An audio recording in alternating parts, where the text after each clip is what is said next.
因為有一次緣分啦，咁我哋喺阿餅後屋企傾偈喎，分享嘅時候咧，我同佢一直嘅溝通咧，我一講嘢嘅時候就咳啦，咳得好犀利，我表達唔到，跟住阿 Stanley 就即係就介紹咗阿 Michelle 俾我認識啦，不如你去做下呢個催眠治療啦，咁我即時揾阿 Michelle。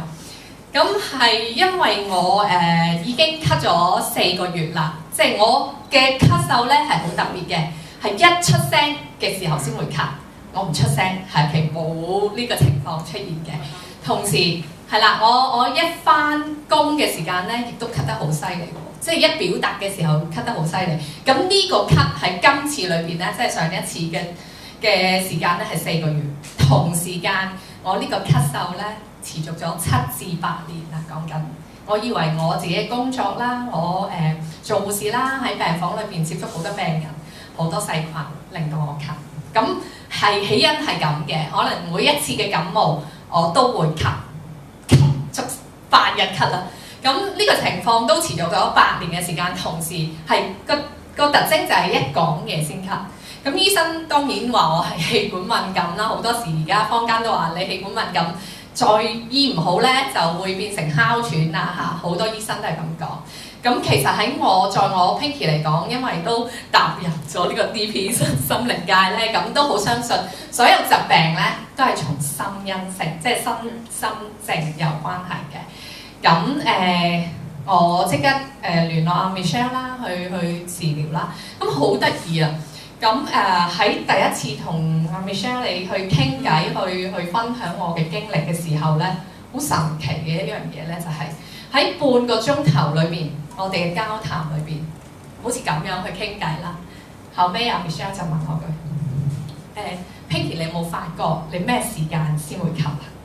我即刻叮咗，因為我一講到我阿媽，我一講到我過去嘅感情嘅關係嘅時候，我呢度好自然地揦住咗咳，只係幾聲嘅啫。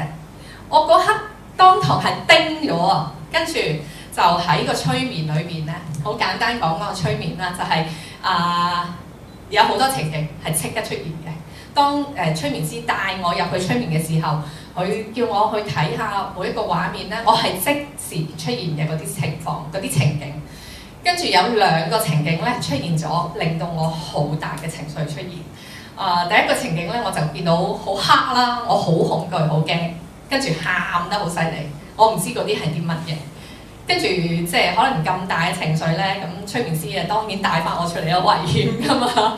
咁到第2個情景啦，佢再試啦，阿 Michelle 再試啦。咁好神奇嘅，咁佢帶到我去某一個情景，你就會見到個年份。我記得即係我自己知道咧，我每一次嘅催眠即係入去狀態咧，我清空自己，我即係睇下會唔會睇到啲景象。我真係可以話俾大家聽，我清空晒，冇晒嘢。咁佢講到一個年份嘅時候，我即刻叮我出生嘅年份，跟住佢帶領我就係話而家開咗對門，你會睇到啲乜啊？好神奇！我睇到嘅係一個病房，係一個兒科病房，因為我睇到啲床即係嗰啲鐵床啊，啲床單啊咁，但係好黑好黑，我話俾佢聽，好暗啊，我睇唔到啲嘢。跟住佢就引導我去較光啲個病房啦嚇。你而家睇唔睇到啲咩啊？我睇唔到。你試下轉下身，我就轉身啦去睇。我居然見到有個女人捏住 BB 仔條頸，想捏死佢。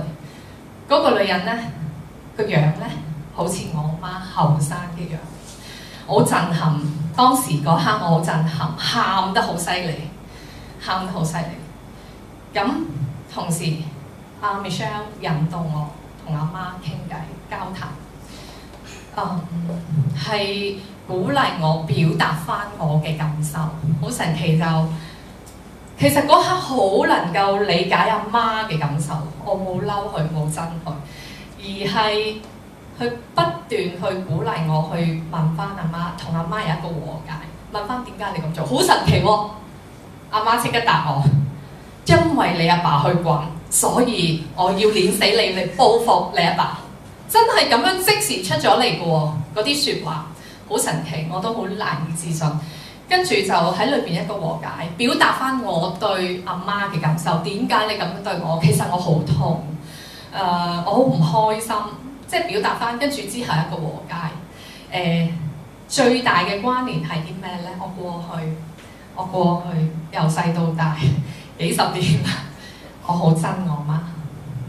我一向係想自殺嚟報復我媽嘅，呢個係真實嘅事件。我喺 DP 呢度上堂，我都知道我嘅夢想，我最大嘅渴望係死亡。我好憎我媽，我知嘅。但係點解呢個恨係咁深咧？而我啲姊妹，即係我啲姊妹都不斷勸我，其實媽冇做過啲咩傷害你啊嚇。我哋個個都係咁樣去成長㗎啦。點解你呢個恨咬住阿媽唔放咧？我自己唔意識到。但係喺催眠嗰刻，我終於明白，我嗰種係即係阿媽想唔要我嚇我被遺棄，即係我生命係嗰種。即係冇咗一種活力啊，係好想尋死，一向都尋死呢個意念咧係極強啊，係去不斷嘅自己摧毀自己嘅生命。